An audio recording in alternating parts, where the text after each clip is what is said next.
విశ్వనాథుడిని సేవించే నిమిత్తమై ఈరోజు వేంచేపు చేస్తాడు అని మనకు కార్తీక పురాణం తెలియజేస్తుంది. కార్తీక పురాణం 2 పురాణాల కలయిక. పద్మపురాణం, స్కాంద పురాణం అందులోని కథలు కలిపితే కార్తీక పురాణం ఉపపురాణం అవుతుంది. ఈ 30 అధ్యాయాలలో ఈ పురాణం మనకు చెప్పే అంశం ఒక్కటే. అన్ని కథలు కూడా చెప్పే సారాంశం ఒక్కటే. కొండ అద్దమందు అన్నట్లు ఆ ఒక్కటి ఏమిటి అంటే శ్రద్ధ.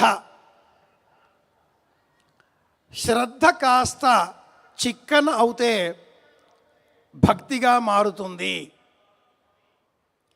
మీరు చేసే పనిపైన శ్రద్ధ చూపితే అది భక్తి అవుతుంది. భక్తిని చూచి పరమేశ్వరుడు ప్రసన్నుడవుతాడు. కార్తీక మాసంలో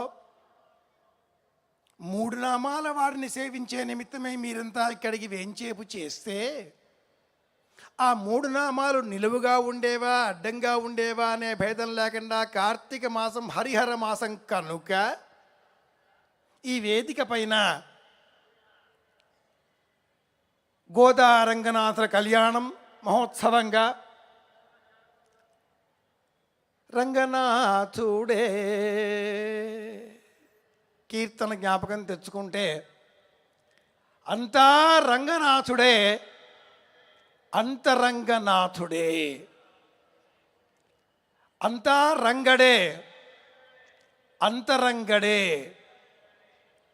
స్వామిని 30 రోజుల పాటు సేవించి స్వామిలో లీనమైన చూడిక్కుడితి నాచియార్ ఆముక్తమాల్యద కోదై పూలబాల నన్నేలిన తల్లి.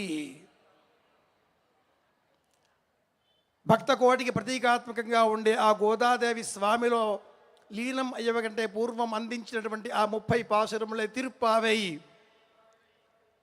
వచ్చే నెలలోనే మనం వినబోతున్నాం. ఆ కళ్యాణానికి ఈరోజే శ్రీకారం చుట్టబోతున్నది ఈ వేదిక, భక్తి వేదిక. అలాగే